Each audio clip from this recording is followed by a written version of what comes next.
আমি চলতি পথে দুদিন থামিলা,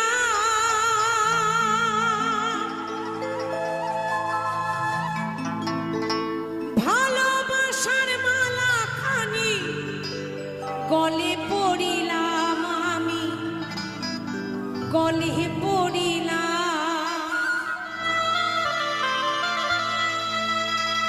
আমার গাথা মালা